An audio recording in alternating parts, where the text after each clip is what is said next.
신바람 사연 아파트. 오늘의 사연 시작하겠습니다.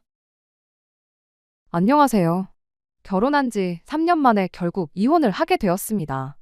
주변 사람들은 그 꼴을 3년이나 두고 보고 이혼을 했냐며 뭐라고 하는데, 남편은 시아버지 돌아가신 지 얼마나 되었다고 이혼 이야기를 꺼내냐며 저보고 피도 눈물도 없는 여자라고 뭐라 하네요.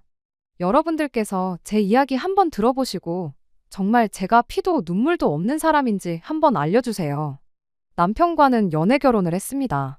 그렇게 짧은 연애도 아니었기에 결혼식을 올리면서까지도 저는 남편과의 행복한 미래만 그리고 있었어요. 이혼이라는 말은 상상도 못할 만큼 연애하는 내내 저한테 진심으로 다정하기만 한 사람이었죠. 결혼하고 나서도 저에게 잘하는 건 연애할 때와 여전했어요. 하지만 시자들, 그러니까 자기 가족들과의 우선순위를 두자면 제가 늘 뒷전이었습니다. 아무튼 남편과 연애를 시작할 당시 저는 세무회계사무소에서 일을 하고 있었습니다. 남편은 저희 회사와 계약 관계에 있던 회사의 직원이었고요. 일 관련해서 메일을 주고받던 중 제 실수로 중요한 자료가 한번 누락이 되었던 적이 있었는데, 그걸 바로잡는 과정에서 남편과 메일을 주거니 받거니 하다가 남편을 실제로 만나게 되었습니다. 아무래도 제 실수 때문에 일어난 일이었다 보니 걱정이었는데, 남편이 중간에서 일을 잘 해결해 주어서 덕분에 책임 소재로까지는 번지지 않았고 좋게 좋게 잘 넘어가게 되었어요. 고마운 마음에 제가 남편한테 밥 한 번 샀는데, 남자가 얻어먹고 가만히 있으면 쓰겠냐며 또 자연스럽게 다음 만남을 갖게 되었고, 그런 식으로 몇 번 서로 주거니 받거니 만나다가 결국 연애를 시작하게 되었습니다. 그렇게 연애 1년 반을 하고 결혼까지 하게 되었고요. 연애를 시작하고 말해준 사실인데, 사실 남편이 처음 저희 사무소에 찾아온 게 일 처리를 뭐 이따위로 하느냐고 저한테 한마디 하려고 찾아왔던 거였답니다. 그런데 그때 저를 보고 첫눈에 반했다나 어쨌다나 싫은 소리는커녕 오히려 자기가 발벗고 나서서 일을 해결해 어떻게든 저랑 식사 자리 한번 만들어 봐야겠다, 그런 생각밖에 안 들었었대요. 결혼할 때 다른 조건도 중요하지만 저를 좋아해 주는 것만큼 중요한 게 또 어디 있었겠나요? 그만큼 결혼 전부터 애정 공세를 펼치던 남편이었기에 저의 결혼 생활 또한 순탄할 거라 생각했습니다. 그런데 너무 한 가지만 보고 다른 걸 안 봤었나 봐요. 저를 좋아하는 마음보다 더 큰 게 있다면 저는 언제고 두 번째가 될 수도 있다는 사실은 생각도 못하고 저한테 잘하는 남편 하나만 보고 덜컥 결혼을 하게 되었습니다. 신혼 때야 말할 것도 없이 좋은 시간, 좋은 추억밖에 없었는데 결혼한 지 얼마 지나지 않아서 하나둘씩 일이 터지기 시작했어요. 그중 가장 큰 지분을 차지했던 건 시어머니와 아주버님 두 사람이었습니다. 남편 위로 나이차가 조금 나는 아직도 결혼을 못한 아주버님이 있어요. 솔직히 이혼했지만 내 남편이라서 편드는 게 아니고 아주버님이 정말 변변찮은 사람이었어요. 시어머니가 조금 유난스러운 부분이 있던 건 결혼 전부터 알고 있었어요. 특히 아주버님이라는 사람에 있어서는 그 도가 지나칠 정도였지요. 하지만 저는 그런 부분은 개의치 않았습니다. 저도 제 위로 2살 차이 나는 오빠가 있거든요. 저희 아주버님만큼은 아니겠지만 비슷하게 장남이라는 이유로 집안 지원을 아낌없이 받은 오빠예요. 집안의 첫째니까 남자니까 더 잘 돼야 한다며 오빠가 한 개를 받으면 제가 반 개를 받는 식의 연속이었지요. 그러니 저도 어느 정도 장남인 아주버님이 집안 지원을 더 많이 받아야 한다는 사실에 대해서 크게 신경 쓰지 않았던 것 같아요. 그리고 그런 데서 오는 남편의 서운함을, 아쉬움을 더 잘 이해할 수 있을 거라 믿었죠. 결혼하기 전에 시댁에 인사를 드리러 갔을 때의 일이었습니다. 분명히 시어머니는 저와 남편을 앞에 두고 이야기하고 있는데 어느 순간 보면 대화가 아주버님에 대한 자랑으로 넘어가는 시기였지요.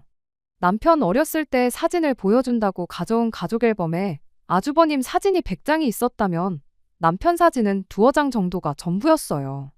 나중에 남편한테 왜 가족 사진에 당신 사진만 그렇게 없냐고 물었더니 자기는 사진에 나오는 것보다 사진을 찍는 걸 더 좋아했다며. 그 사진들 전부 다 자기가 좋아서 찍은 거고 그때 가족들과 함께한 순간들은 사진을 찍은 자기가 제일 잘 기억한다며 괜찮다는 투로 말을 하고는 했었죠. 그런 남편 말에 그게 아니라고 어머님이 아무래도 당신하고 아주버님을 좀 차별하시는 것 같다고 솔직한 제 생각을 전했어요. 그렇잖아요. 한두 살 터울이면 제가 말을 않겠는데 남편이 암만 사진 찍는 걸 좋아했다고 한들 코올리게 시절부터 사진을 찍고 그런 건 아닐 거 아니겠나요? 우리 또래면 못해도 유치원 때 장기자랑 하는 사진이라도 한두 장 있을 법한데 그런 것조차 앨범에 하나 없는 것만 봐도 남편이 얼마나 아주버님에 비해 집에서 찬밥 대접을 받았는지는 안 봐도 알 수 있었죠. 저도 저희 집에서 오빠가 더 귀한 대접을 받았다고 했지만 그렇다고 해서 사진 한 장 없을 정도로 없는 자식 취급당한 것 아니었었거든요. 그래도 위로 있는 형제와 다른 대우를 받는다는 게 어떤 건지 저렇게 말하는 남편 기분이 어떨지 공감이 가는 부분이 있어서 저는 그만큼 제가 남편을 이해할 수 있을 거라 생각했습니다. 그런데 제가 생각한 그런 게 아니었어요. 남편은 그냥 아주버님에 비해 없는 사람 푸대접을 받는 걸 당연하다고 여기는 사람이었던 겁니다. 이제 형님 나이도 나이인데 아직 자리도 못 잡고 장가도 못 간 게 신경 쓰여서 그런 말을 꺼내신 거라며 끝까지 시어머니를 두둔하기 바쁠 때 알아봤어야 했는데 그때는 그저 남편이 안쓰럽게 느껴질 따름이었죠. 처음 그렇게 인사를 드리고 나서 더 본격적으로 결혼 이야기가 오갈 때 시어머니를 한 번 더 만났었습니다. 아니나 다를까 시어머니는 저희 면전에 대고 아직 장남이 장가를 안 깠으니 저희 결혼할 때 단 한 푼도 보태주지 못한다는 말을 꺼내왔어요. 저 나이에 장가 보내려면 집이고 뭐고 해줄 게 너무 많아서 얼마가 들어갈지 모르니 니들이 알아서 하라는 말이었죠. 세상 일에 순서가 있는 법인데 그런 거 무시하고 첫째보다 먼저 결혼하게 해주는 걸 고마워하라며 생색은 또 얼마나 내던지. 첫째 결혼시키고 여유가 되면 저희한테 지원해줄 용의가 있다는 말까지 꺼냈었어요.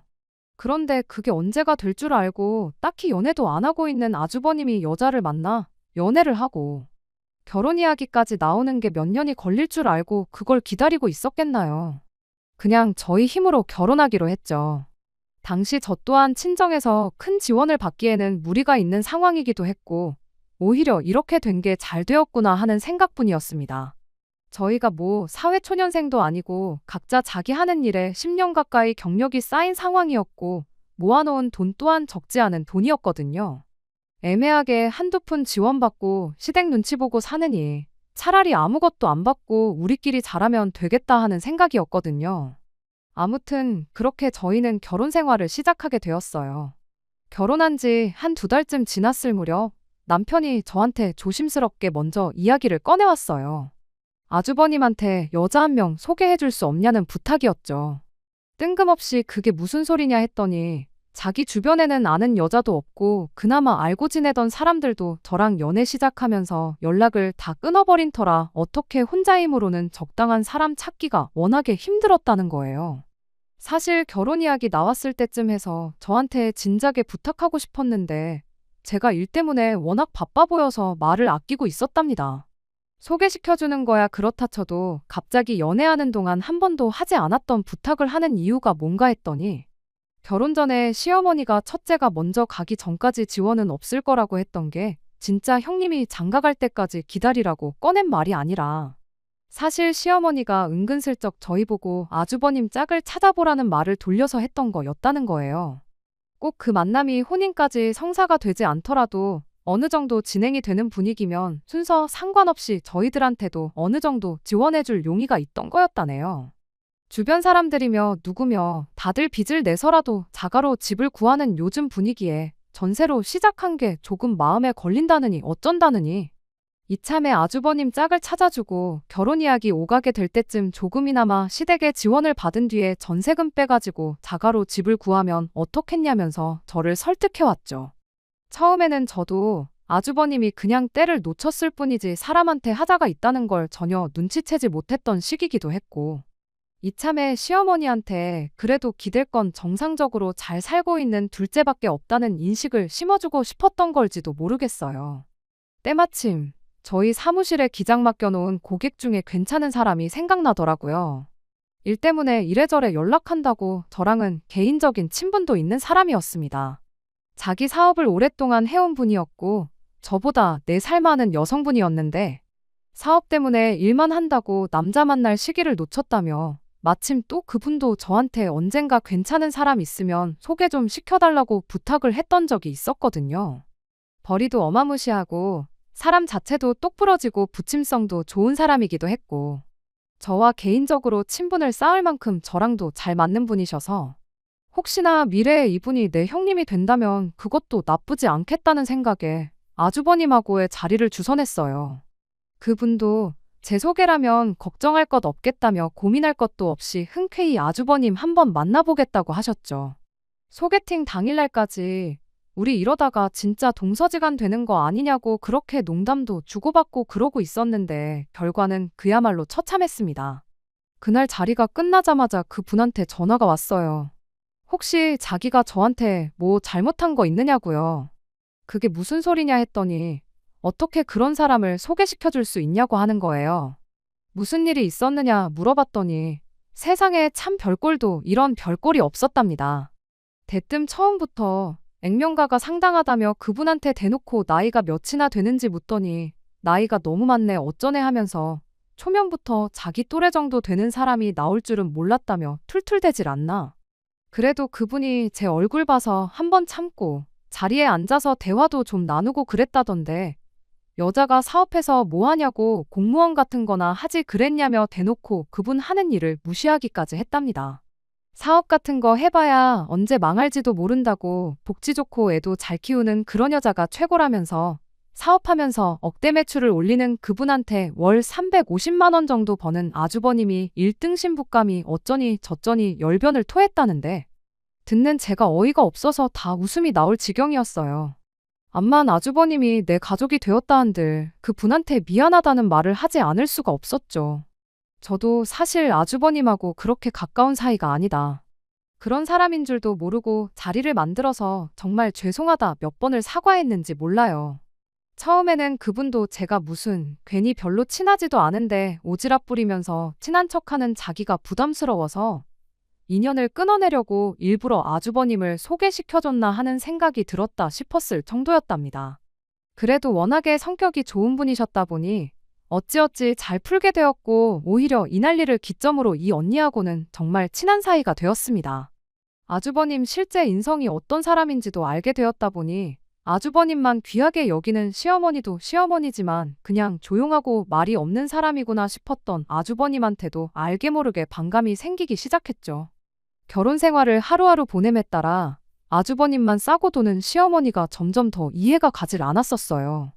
남편 말 맞다나 시어머니가 저러는 게 아주버님이 자리를 못 잡아서 결혼을 못해서 두고 보고 있자니 안쓰러워서 그러는 문제가 아니었으니까 말입니다.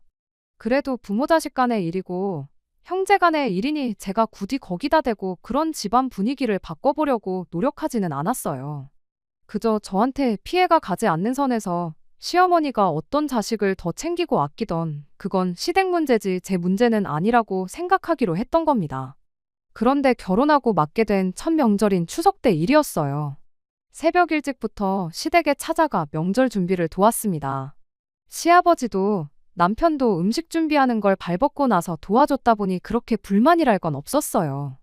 그런데 아주버님이란 인간은 동생 내외가 새벽바람부터 찾아와 그렇게 고생하는데도 일손이나마 도울 생각은 안 하고 그저 연휴 시작했다고 전날 퍼마신 술이 안 깬다며 퍼질러 자는 게 집안 장남의 할 일이었습니다.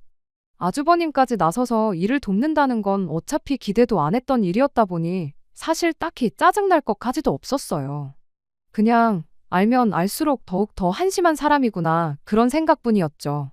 그런데 문제는 모든 준비가 다 끝나고 식사가 시작되기 전의 일이었습니다. 집안 최고 어른인 시아버지가 버젓이 계시는데도 시어머니는 아주버님이 일어나기 전까지는 먼저 식사하는 건 말도 안 되는 일이라며 온 가족을 밥상머리 앞에 앉혀놓고 벌을 세우고 있었거든요. 술을 얼마나 퍼마신 건지 해가 중천이 될 때까지도 방 밖으로 기어나오지도 못하는 인간을 챙겨주겠다고 새벽바람부터 고생한 사람들 벌을 세우고 있는 시어머니가 이해가 가지 않았습니다. 제가 아침 내내 부산스러운 상황에도 코빼기도 안 비친 사람이 언제 일어날 줄 알고 기다리고 있느냐고 아주버님 건 조금 덜어놓으면 되는 거 아니냐며 먼저 식사를 하자고 말을 꺼냈죠. 아주버님 거 조금씩 챙겨놓겠다고 비어있는 접시를 들자마자 시어머니가 호통을 치면서 제게 말을 했습니다. 집안 가정교육을 어떻게 받았길래 위아래도 없냐면서 성질을 부리시더군요. 항상 집안 어른이 먼저 자리하고 밥 먹는 게 예의인 거 모르냐고 하면서요. 그 말이 끝나기 무섭게 시아버지를 쳐다봤는데 시아버지도 머쓱하셨는지 그대로 고개를 숙이고 제 눈을 피하시더군요. 어이가 없어서 그럼 제가 가서 아주버님 깨워오겠다고 자리에서 일어났더니 남편이 제 팔을 붙잡고는 형이 원래 술을 마시면 다음날 해가 중천쯤 돼야 일어나는 사람이라며 곧 일어날 때가 되었으니 조금만 더 기다려보자 하고는 저를 다시 자리에 앉히는 겁니다. 저는 이 상황 자체가 도무지 이해가 가지 않았어요. 누가 보면 임금님이라도 기다리는 줄 알겠다 싶은 모양이었으니 말이죠. 사실상 집안 최고 어른인 아버님은 대체 뭐가 두려워서 시어머니가 대놓고 아주버님을 왕대접을 해주는데 한마디 말도 하지 않으시고 계시나 싶었고 그게 당연한 것인 건 마냥 아주버님을 데리고 나오겠다는 저를 뜯어 말리는 건지 그저 답답할 따름이었죠. 아주버님이야 애초에 소개팅 어그러졌을 때부터 그냥 없는 사람인 셈 칠 생각이었고 실제로 저희한테 직접적으로 민폐 끼치는 일은 없었거든요. 아주버님만 이뻐라 하는 시어머니만 무시하면 그러면 되는 거라 생각했는데 이건 뭐 남편부터가 나서서 무시당하고 사는 게 당연하고 그 피해를 저도 똑같이 받는 게 당연한 거라는 식으로 나오는데 뭐라 할 말이 없더라고요. 이 상황을 너무나도 자연스럽게 받아들이는 남편의 태도가 이해가 되지 않았다기보단 그냥 속이 뒤집힐 만큼 답답했습니다. 그리고 저도 그냥 포기해버렸어요. 제가 이 집에서 뭐라도 되는 것도 아닌데 평생 그렇게 살아온 집구석을 바꿔놓을 수도 없는 거 아니겠나요? 그래도 그동안은 나름 제가 남편이 바라지 않아도 알아서 시댁에 잘하고 했었는데 그렇게 시댁으로부터 마음을 놓아버린 이후로는 시댁을 대하는 태도도 달라지게 되었습니다. 아무리 제가 날고 기어봤자 내 남편은 밤새 술 먹고 뻗어버린 아주버님만도 못한 사람인데 무슨 이유로 제가 나서서 시댁에 잘하고 그랬겠나요? 같이 있어봤자 기분 상할 일만 생기는데요. 그렇게 점점 시댁과의 거리를 벌려가기 시작했던 것 같아요. 그 와중에도 남편은 아주버님 생일이라고 백화점 가서 양복도 사다 주고 아주 난리도 아니었어요. 그런 거 보면 또 답답했지만 그렇게라도 해야 시댁과 거리 두고 지내는 남편 마음이 조금이나마 편해질까 그걸 못하게 하지는 않았습니다. 그렇게 결혼 3년 차가 시작되던 해에 시아버지께서 돌아가셨어요. 어쩌다 검진차 들렸던 병원에서 간암 판정을 받으셨고 그렇게 바로 병원에 입원을 하셨는데 채 한 달도 안 돼서 운명을 달리하셨습니다. 장례식에서 상주 역할도 결국 저희 남편이 맡게 됐어요. 버젓이 있는 장남을 제치고 말이지요. 시어머니는 장례식엔 며느리가 있어야지 하시며 상주 자리를 저희한테 떠넘겼습니다. 둘째라도 결혼했으니 망정이지 저희 결혼 안 했으면 며느리 없어서 장례식도 못할 뻔 하셨네요. 쓱 가시 있는 한마디 하고 그냥 했습니다. 총무 노릇하면서 번거로운 거 알아서 챙길 사람이 필요했던 건지 조문객들 앞에서 며느리가 참 야무지다는 칭찬을 듣고 싶으셨던 건지 아니면 조문객들이 아주버님한테 너는 아직도 장가도 못 갔냐는 말을 안 듣게 해주기 위함이었는지 그 속내는 알 수 없지만 대충 그런 이유겠거니 싶었습니다. 사실 아버님 자체만 두고 본다면 저희한테 크게 나쁘게 했던 적은 없어서 그때는 그냥 자식돌이 며느리돌이 한다는 셈 치고 받아들이기로 했어요. 그런데 바로 그날 시어머니와 아주버님 두 사람에게 동시에 정이 떨어져 버리고 말았습니다. 애도와 위로가 이어졌고 저도 제 나름대로 정신없이 바쁜 하루였어요. 장례식을 몇 번 가본 적이 있던 것도 아니었다 보니 눈칫밥으로 이래저래 행동해야 했었거든요. 그 와중에 저희 부모님도 잠깐 얼굴 비추고 가셨어요. 한참 사람들이 많이 몰릴 때 오셔서 정신이 없던지라 오셨을 때 잠깐 얼굴 뵈었던 게 전부였지요. 그렇게 정신없이 바쁘게 있다가 조문객들 발길이 끊어질 때쯤 난데없이 시어머니가 저한테 짜증을 내기 시작했습니다. 그러더니 저희 친정어머니 욕을 하시더군요. 네가 예의범절도 모르고 그랬던 게 이제 보니 다 니네 엄마 하는 걸 보고 배워서 그런 거구나 하면서요. 저는 그때까지만 해도 저희 어머니께서 조문을 드리다가 무슨 실수라도 하신 건가 싶었는데 그게 아니었어요. 대뜸 시어머니가 저희 어머니가 화장을 하고 왔다는 사실을 가지고 꼬투리를 잡더니 잔소리를 쏟아내기 시작했거든요. 사람이 죽었는데 화장을 할 정신머리가 어디 있어서 꾸미고 오냐고요. 여기가 뭐 미스코리아 선발 대회인 줄 아는 거냐? 아니면 뭐 대통령 선거라도 나가는 거냐 하면서 말입니다. 일부러 사람들 많이 몰릴 시간에 온 걸로 봐서 어떻게 손님들 관심 한번 끌어보려고 온 거 아니냐면서 사돈이면 사돈답게 차려오는 게 예의지 이게 무슨 꼴이냐며 입에 개거품을 무는데 순간 뭐라고 대답해야 할지 정말 말도 안 나오더라고요.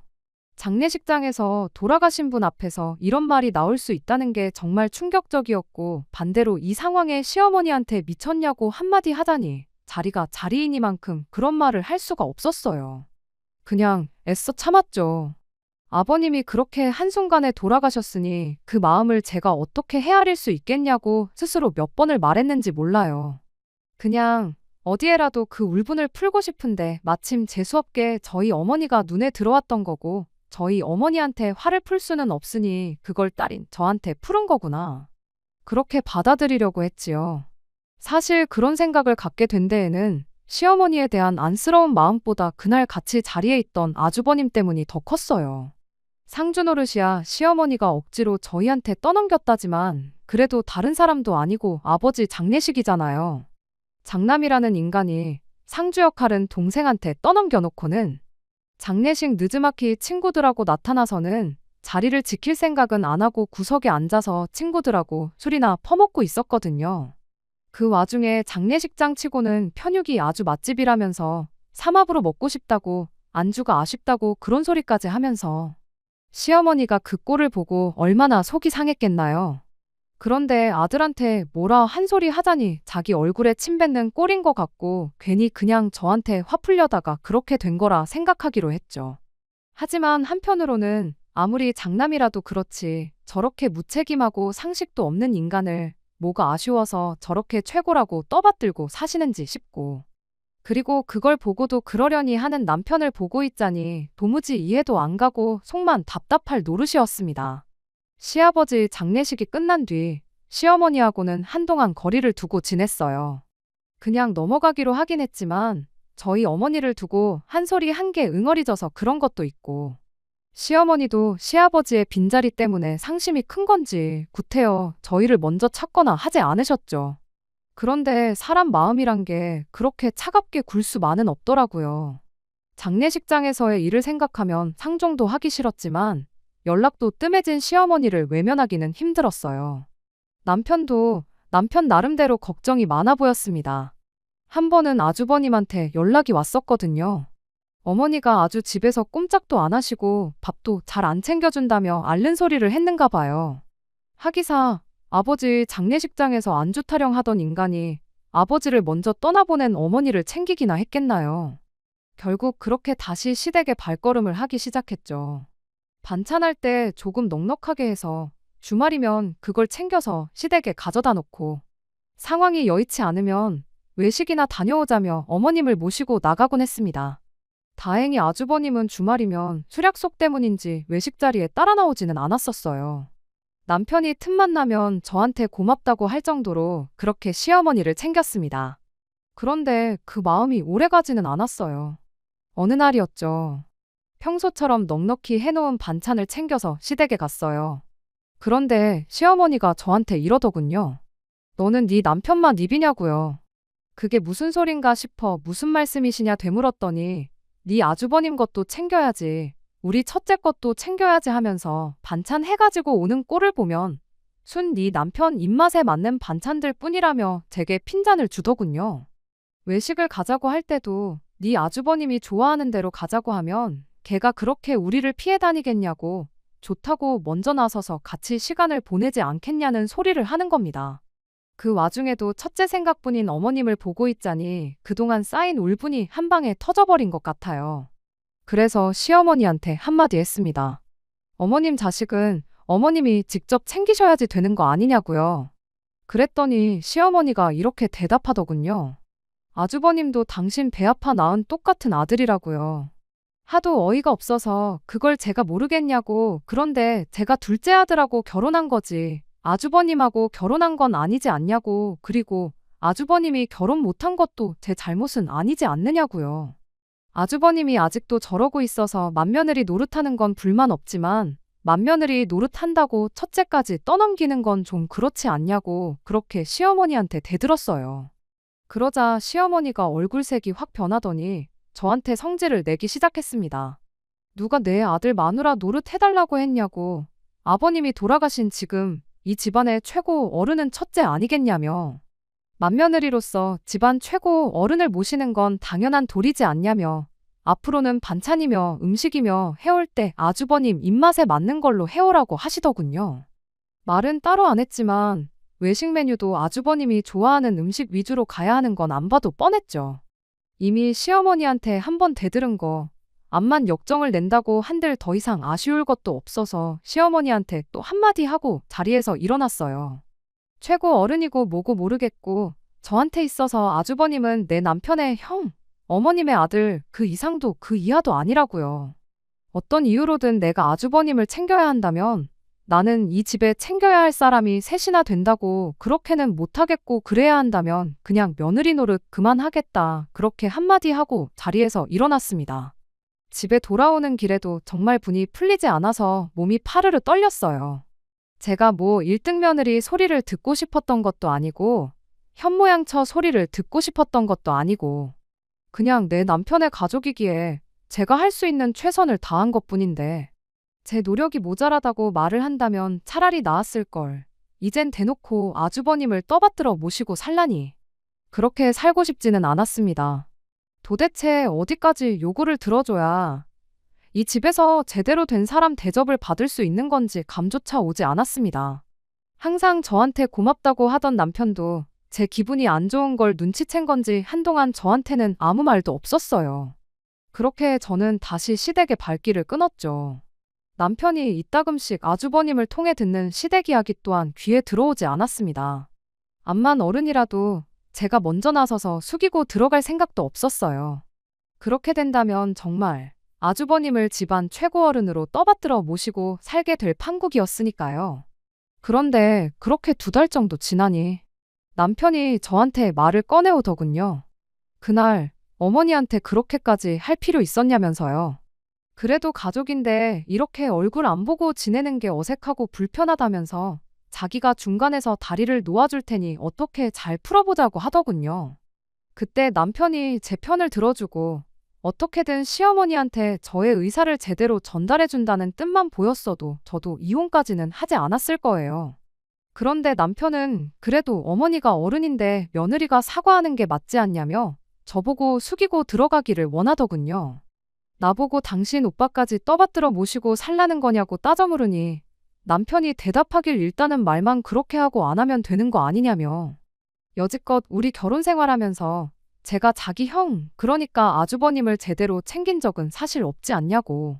그냥 대충 사과만 하고 평소 지내던 대로 지내면 그만인 일 아니냐며 끝까지 저에게 시어머니 앞에 숙이고 들어가기를 강요했어요. 그 말의 순간 숨이 턱 막히더군요. 그 말 한마디에는 수많은 의미가 담겨 있는 거나 마찬가지였으니까요. 나한테는 너보다 내 어머니, 내 형이 더 소중하다. 엄마가 그러는 게 한두 번도 아닌데 며느리로서 네가 좀 이해해라. 따로 형을 챙겨준 적도 없으면서 너무 오버하지 말아라. 결국 이 모든 상황은 전부 제 탓이라는 말이잖아요. 답답해서 남편한테 정신 좀 차리라고 한마디 했어요.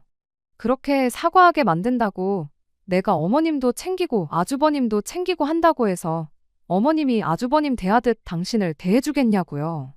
그랬더니 남편이 어머니가 형을 더 챙기는 건 알고 있다고.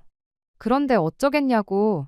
형이 장남이고 우리 집은 아버지 살아계실 때도 훨씬 더 전부터도 그래왔다면서 자기는 이런 게 이미 익숙해서 아무런 문제가 없다는 겁니다. 형님이 좀 부족한 건 맞지만 우리가 볼 때나 한심스러운 거지. 부모 입장에서는 그게 얼마나 걱정스럽겠냐고 그 마음을 이해하라고. 그게 가족 아니겠냐고요. 말인즉슨 이게 우리 집 방식이고 나랑 결혼해서 우리 집 식구가 되었으면 그 방식을 저도 따라야 한다는 거예요. 그제서야 깨달았죠.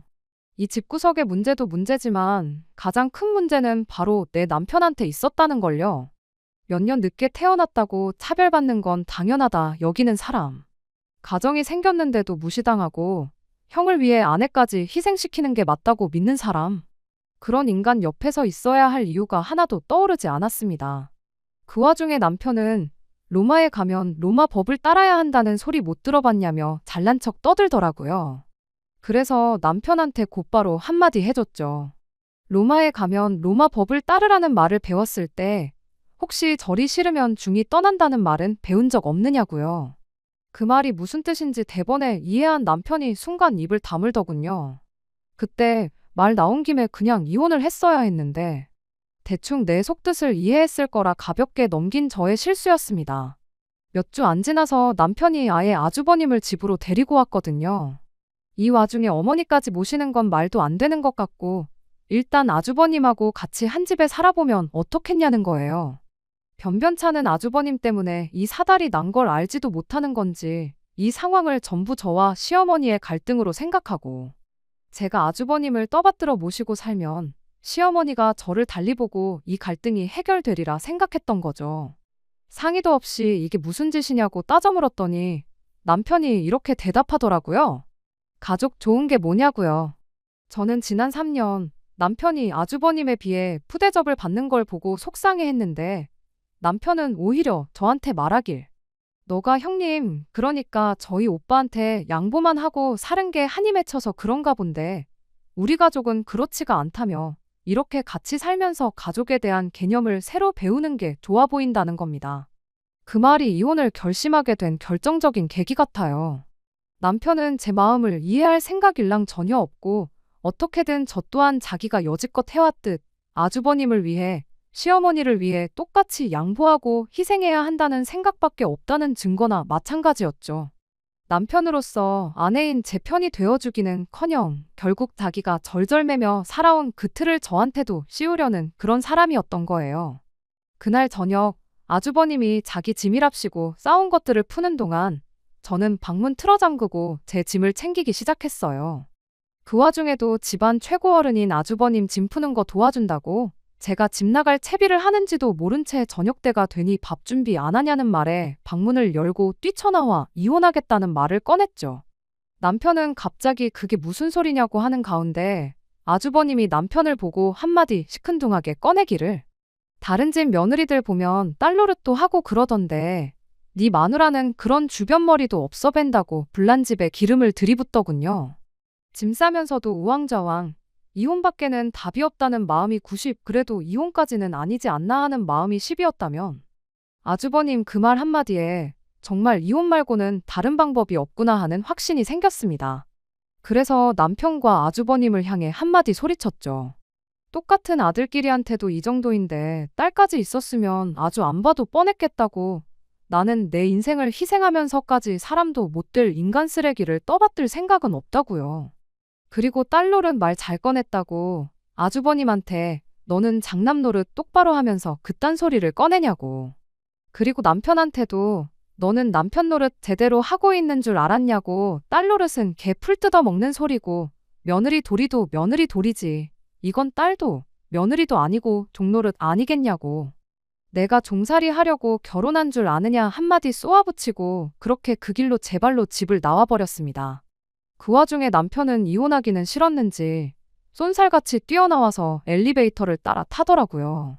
남편이 적잖이 당황한 건지 횡설수설하면서 저를 말리는데 남편도 자기가 무슨 말을 하는지 몰랐겠지만 저 또한 제 귀에 남편 말이 들리지 않았어요. 단지 이 한마디 엘리베이터 문이 열리는 순간 우리는 남이라고. 이 집구석에 다시는 발붙일 일 없으니 나 따라올 생각 말고 그 길로 집에 시어머니나 모시고 들어와 살라고 했습니다. 참 좋겠다고. 둘이나 모시고 살 수 있어서 정말 좋겠다고. 이혼하면서 내가 당신 소원 하나 이뤄주는 거나 마찬가지니 당신도 나 붙잡지 말고 살고 싶은 대로 살라 말하고 그렇게 집을 나왔습니다. 남편도 더는 안 되겠다 싶었던 건지 아파트 현관을 나서는 저를 더는 쫓아오지 않았고요. 이혼은 제 생각보다 빨리 정리되었어요. 결혼 준비한다고 이것저것 알아보고 한 것만 거의 반년인데 이혼은 그 절반도 안 되는 시간밖에 안 걸리더군요. 숙려기간이 끝나자마자 서류가 처리되었고 저희는 완전히 법적으로 남남이 되었습니다. 확인기일 날짜가 나와서 남편과 간만에 만나게 되었어요. 그때 쭈뼛거리면서 확인서가 나와도 이혼 신고만 안 하면 된다더라 하면서 이혼 과정에서 시어머니도 생각이 많이 바뀌셨고 아주버님도 사람이 변한 것 같다고 그냥 없던 일로 하고 이 사건들을 가슴에 묻고 그냥 살면 안 되겠냐고 저를 설득하려 들대요. 진작에 할 수 있었던 걸 왜 둘째 이혼까지 가서 한다고 그러냐고 그 사람들 참 웃긴다고 한마디 해줬죠. 사람이 갑자기 변하면 죽는다는 말 못 들어봤냐? 뱀이 허물을 벗어봐야 뱀 아니겠냐? 할 말 못할 말 거침없이 다 꺼내줬습니다. 다시 시작하자고 납작 엎드려도 모자랄 판국에 자기 가족들 건드는 이야기를 하니 아버지가 돌아가시고 어머니가 마음에 상처가 커서 저러는 거다. 형님도 정신 차리고 살겠다고 약속했는데 왜 이렇게 내 가족들을 미워하냐며 가족들 마음의 상처가 아직도 큰데 너는 이혼을 결정했느냐 따지면서 저보고 피도 눈물도 없는 사람이라고 하더군요. 결국에 가선 또 남편은 가족들 편을 들은 거예요. 아무렴 어때요?